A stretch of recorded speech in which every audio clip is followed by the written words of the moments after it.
Hello दोस्तों, मैं Jitu sir आप सभी का आपके अपने चैनल जीतू क्लासेस में हार्दिक स्वागत करता हूं। आज की इस क्लास में हम लोग क्लास 10th मैथ का वास्तविक संख्याएं यानी रियल नंबर चैप्टर पढ़ेंगे, जिसमें हम एक तरफ से शुरुआत से ही सभी चीज़ों को बारी बारी से एक एक पॉइंट से समझेंगे। उसके बाद इस चैप्टर को हल करेंगे। आइए दोस्तों समझते हैं। यहाँ मैंने लिख लिया है कक्षा 10 यानी क्लास 10th वास्तविक संख्या रियल नंबर्स पढ़ेंगे, लेकिन हमें रियल नंबर पढ़ने से पहले कुछ और संख्याओं को पढ़ने की जरूरत होगी। जैसे हमने पिछली कक्षा में जिन संख्याओं को पढ़ा है, अब फिर से हमें उन्हीं संख्याओं को समझने की पहले जरूरत होगी। अगर वो संख्या समझ में नहीं आएंगी तो हमारी समझ में वास्तविक संख्याएं नहीं आएंगी। तो वास्तविक संख्याओं को समझने के लिए सबसे पहले ये जो मैंने संख्याएं लिख ली हैं, इनको समझने की ज्यादा जरूरत है। तो सबसे पहले अगर मैं बात करूं, मैंने पहली संख्या लिखी हुई है प्राकृत संख्याएं। प्राकृत संख्याएं यानी कि नेचुरल नंबर्स। अब प्राकृत संख्याएं होती क्या है? ये नेचुरल नंबर्स जो होते हैं ये क्या होते हैं? तो अगर हम किसी भी चीज को, किसी भी वस्तु को, किसी भी व्यक्ति को या किसी को भी गिनने में जिन नंबरों का प्रयोग करते हैं, अगर हमें कहीं भी काउंटिंग स्टार्ट करनी है तो जिन नंबरों का प्रयोग करते हैं उन्हीं को हम क्या प्राकृत संख्या कहलाते हैं। जैसे मैंने कहा ये उंगली कितनी है, तो आपने कहा 1 2 3 4 5, तो आपने जो गिनती स्टार्ट की वो 1 से स्टार्ट की। तो जब भी 1 से स्टार्ट हम संख्याओं को करते हैं तो वो हमारी संख्या प्राकृत संख्याएं कहलाती हैं। जैसे कि यहां मैं लिखूंगा 1 2 3 4 5 ये अनंत तक संख्याएं चली जाती हैं। 1 से लेके अनंत तक सभी संख्याएं प्राकृत संख्याएं कहलाती हैं। अब हम दूसरी संख्या समझेंगे जो मैंने लिखी है पूर्ण संख्याएं यानी कि होल नंबर्स। पूर्ण संख्या होल नंबर्स होते क्या है? तो जब भी हम गिनती स्टार्ट करते थे तो हमने देखा कि हमने गिनती 1 से स्टार्ट की, लेकिन अगर मैं प्राकृत संख्या में 0 जोड़ दूं, अगर मैं प्राकृत संख्या में 0 को और जोड़ दूं तो यही संख्याएं पूर्ण संख्या बन जाएंगी। तो अगर 0 से मैंने इन संख्याओं को स्टार्ट कर दिया, 0 1 2 3 4 5, ये भी डैश करके अनंत तक संख्याएं चली गई, तो इन संख्याओं को क्या कहेंगे? पूर्ण संख्याएं कहेंगे। हमने समझा कि अगर 1 से कोई संख्या स्टार्ट हो रही है और अनंत तक जा रही है तो इन संख्याओं को कहेंगे प्राकृत संख्याएं यानी नेचुरल नंबर्स। अगर वही संख्या 0 से स्टार्ट होके अनंत तक जाती हैं तो उन्हें कहेंगे पूर्ण संख्याएं यानी कि होल नंबर्स। अब हम समझेंगे पूर्णांक। पूर्णांक क्या होते हैं? ये इंटीजर्स जो होते हैं क्या होते हैं? तो अगर मैं पूर्णांक की बात करूं तो ये पूर्णांक 0 से +1 +2 +3 +4 +5, 0 से अगर स्टार्ट हो गई ये +1 +2 +3 +4 +5 अनंत तक जाते हैं। इनकी सीरीज अनंत तक चलती है। अगर यही नंबर, अगर इन्हीं नंबरों को मैं और प्लस वाले 1 से लेके अनंत तक जाते हैं, और यही इंटीजर माइनस की भी होते हैं, -1 -2 -3 -4 -5, इधर भी ये सीरीज अनंत तक ही चलती है। अगर मैं कहूँ पूर्ण संख्या क्या होती हैं, अगर मैं कहूँ इंटीजर क्या होते हैं, पूर्णांक क्या होते हैं, तो पूर्णांक सारी जितनी भी प्लस की संख्याएं हैं, जितनी भी माइनस की संख्याएं, सारी क्या कहलाती हैं? पूर्णांक कहलाती हैं। उनमें 0 भी पूर्णांक है। 0 इनका ऐसा एक बॉर्डर है, ऐसा एक पॉइंट है जहां से अगर तुम राइट हैंड की तरफ चलोगे, सीधे हाथ की तरफ चलोगे, तो तुम्हें सारी संख्याएं प्लस की मिलेंगी। अगर वहीं तुम 0 से लेफ्ट हैंड की तरफ चलोगे, बाएं हाथ की तरफ चलोगे, तो सारी संख्याएं माइनस की मिलेंगी। तो 0 से लेके प्लस अनंत तक और 0 से लेके माइनस के अनंत तक ये जितनी भी संख्याएं मिलती हैं हमें, ये हमारी पूर्णांक कहलाती हैं, यानी इंटीजर्स कहलाती हैं। अब अगली जो संख्या है वो है परमेय संख्याएं, यानी कि रेशनल नंबर। रेशनल नंबर होते क्या है? तो प्रमेय संख्याएं। तो समझेंगे। सबसे पहले जिन संख्याओं को हम P/Q के रूप में लिख सकते हैं, जिन संख्याओं को हम P/Q के रूप में लिख सकते हैं, यानी बट्टे के रूप में लिख सकते हैं, उनको हम रेशनल नंबर कहते हैं। लेकिन यहाँ कंडीशन होती है, कंडीशन ये होती है कि जो P है वो पूर्णांक होना चाहिए। जो P है वो क्या होना चाहिए? पूर्णांक होना चाहिए। और नीचे यहाँ Q भी एक पूर्णांक होना चाहिए। यहाँ सभी पूर्णांक आएंगे, लेकिन 0 के अलावा सभी पूर्णांक ले सकते हैं हम नीचे, 0 को छोड़कर। यानी इन पूर्णांकों में P/Q के फॉर्म में जब इसको लिखना है, रूप में लिखना है, तब ऊपर भी पूर्णांक लिखेंगे, नीचे भी पूर्णांक लिखेंगे। यहाँ देखा हमने ये सारे संख्याएं पूर्णांक है, +1 से लेके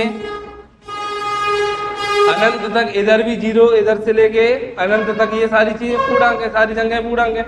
लेकिन हमें यहाँ नीचे इन पूर्णांकों में 0 कभी नहीं लिखना है। यानी ये जो Q है ये कभी भी 0 के बराबर नहीं होगा। अगर मैंने यहाँ नीचे 0 लिख दिया, हमने यहाँ नीचे 0 लिख दिया, तो ये जो संख्या है ऊपर पूर्णांक, नीचे 0, अनंत संख्या बन जाएगी और इसका फिर कोई भी मतलब नहीं रहेगा। इसीलिए हमने यहाँ दोनों को पूर्णांक लेना है, पर नीचे कभी भी Q की जगह पे 0 का यूज नहीं करना है। अब मैं आप लोगों को लिख के दिखाता हूँ कौन सी संख्याएं होती हैं ये। जैसे मैंने लिखा 1/2, तो ऊपर मैंने 1 लिया, ये है क्या? पूर्णांक। और नीचे मैंने 2 लिया, ये भी क्या? एक पूर्णांक है। तो ये दोनों अगर पूर्णांक है तो ये संख्या क्या कहलाएगी? हमारी रेशनल नंबर, यानी प्रमेय संख्या कहलाएगी। अगर दूसरी संख्या मैंने ली 5/4, तो यहाँ ऊपर भी मैंने क्या लिया? पूर्णांक लिया, और नीचे भी पूर्णांक लिया। और हमने जैसा कहा था कि 0 को नहीं लेना, तो मैंने यहाँ पे 0 नहीं लिया, तो ये भी हमारा रेशनल नंबर कहलाएगा। अगर -3/4 लिख लूं मैं, -3/4 लिख लूं, तो ये भी हमारी क्या? एक परमेय संख्या होगी। ये भी रेशनल नंबर होगा, क्योंकि पूर्णांक तो माइनस के भी होते हैं और पूर्णांक प्लस के भी होते हैं, तो इसको भी हम लिख सकते हैं इनमें। अगर मैं कहूं यहाँ 22/7 क्या होगा? तो ये भी एक परमेय संख्या होगा, क्योंकि 22 पूर्णांक है और 7 भी पूर्णांक है, और नीचे हमने 0 के बराबर नहीं लिया। अब तो इसी प्रकार हम कोई भी, जैसे मैंने 5 लिखा और 5 के नीचे क्या रहता है? 1 रहता है, तो कोई भी संख्या जिसको हम P/Q के रूप में लिख सकते हैं वो क्या कहलाती है? परमेय संख्या कहलाती है। तो आप लोग समझ चुके होंगे कि परमेय संख्याएं क्या होती हैं। अब मैंने अगली जो संख्या है वो संख्या ले रखी है अपरमेय संख्याएं, यानी इरेशनल नंबर। तो ये परमेय संख्या होती क्या है? तो जिन संख्याओं को हम P/Q के रूप में लिख सकते हैं वो तो परमेय संख्या हो गई, और परमेय का जस्ट उल्टा, जिन संख्याओं को हम P/Q के रूप में नहीं लिख सकते हैं वह हमारी अपरमेय संख्या कहलाती हैं। वही हमारी अपरमेय संख्या कहलाती है।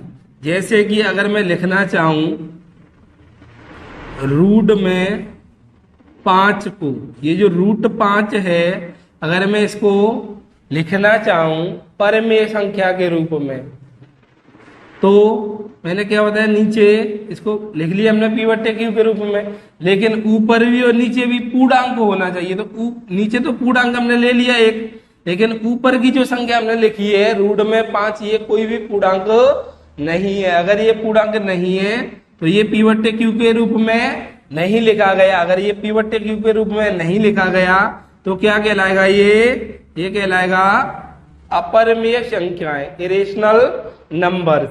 तो अब आगे मैंने दूसरी संख्या ले ली कोई भी, रूट में 3। अगर रूट में 3 है तो ये भी पूर्णांक नहीं है, इसको भी हम पिवट क्यू के रूप में नहीं लिख सकते। जब पिवट क्यू के रूप में नहीं लिख सकते हैं तो वो क्या कहलाएगी, अपरिमेय संख्या कहलाएगी। अब यहां मैंने कोई और संख्या ले ली, जैसे 3.7624 यानी जब भाग देते हैं हम तो वो भाग समाप्ति नहीं होता, चलता चला जाता है, चलता चला जाता है, चलता चला जाता है। तो इस चलते हुए जो संख्याएं होती हैं इनको भी हम अपरिमेय संख्याएं कहते हैं। अगर मैं कहूं यहाँ पे पाई भी अपरिमेय संख्याओं में आती है। पाई, अब आप लोग कहेंगे कि पाई का मान तो 22/7 होता है, 22/7 होता है, और 22/7 तो परमेय संख्या है, तो पाई अपरिमेय संख्या कैसे हुई। तो यहाँ जो पाई का मान 22/7 होता है, ये इसको हम लिख लेते हैं पाई का मान 22/7 कैलकुलेशन को शॉर्ट करने के लिए, या लेकिन ये जो पाई का मान होता है ये लगभग 22/7 के बराबर होता है, ये फिक्स नहीं है कि 22/7 होगा। तो इसीलिए जो पाई का मान है वो फिक्स नहीं होता है, इसलिए इसको कहाँ रखते हैं हम, अपरिमेय संख्या में रखते हैं। तो ये सारी आपकी हो गई अपरिमेय संख्याएं। अब समझेंगे समपूर्णांक। अब समझेंगे समधन पूर्णांक, यानी कि इवन प्लस इंटीजर्स। ये समधन पूर्णांक होते क्या है, तो अभी हमने पूर्णांकों को समझा था। पूर्णांकों में हमने प्लस की संख्या ली थी और माइनस की। जो प्लस की संख्या थी वही कहलाएंगी समधन, धन संख्या यही कहलाएंगी जो प्लस की संख्याएं थी। तो इनमें से हमें सम संख्या लेना है। सम संख्या ऐसी संख्या होती है जिनमें 2 से पूरी तरह भाग चला जाता है। तो यहाँ 2 ले लिया मैंने, 2 से भाग जा रहा है, यहाँ 4 ले लिया। तो ऐसे ही करके ये जो संख्या है सम का मतलब ऐसी संख्या है जिनमें 2 से भाग जा रहा है, धन का मतलब प्लस वाली संख्या है। यहाँ हमें लिख लेनी है 2, 4, 6, 8, 10, 12, यानी इसी प्रकार संख्याओं को हम लिख सकते हैं। तो यही संख्या हमारी क्या कहलाएंगी, समधन पूर्णांक, यानी कि इवन प्लस इंटीजर्स। ये समझ में आया होगा। अब इसके बाद समझेंगे हम विषम धन पूर्णांक, यानी विषम धन पूर्णांक। इसको कहते हैं ऑड प्लस इंटीजर्स। तो इसमें हमें समझना है, अभी हमने धन पूर्णांक ही लेनी है। इसमें कहा गया है धन पूर्णांक, इधर धन पूर्णांक है, इधर ऋण पूर्णांक है, यानी इधर माइनस की संख्या है और इधर प्लस की संख्या है। तो हमें लेना है फिर से विषम धन पूर्णांक। तो विषम के लिए विषम वह संख्या कहलाती है जिनमें 2 का पूरा पूरा भाग नहीं जाता है। तो 1 में अगर मैं 2 से भाग दूं तो चला जाएगा, नहीं जाएगा, तो ये हमारी विषम संख्या हुई। अगर मैं 3 में 2 से भाग दूं तो चला जाएगा, नहीं जाएगा, तो ये भी हमारी विषम संख्या हुई। अगर मैं 5 में 2 से भाग दूं तो नहीं जाएगा, ये भी विषम संख्या हुई। इसी प्रकार 7, 9, 11 जितनी भी ये 2 से भाग न जाने वाली संख्याएं हैं ये विषम पूर्णांक कहलाती है। लेकिन सम धनात्मक कह रहा है तो इधर वाली संख्या लेंगे और ऋणात्मक इधर वाली संख्या।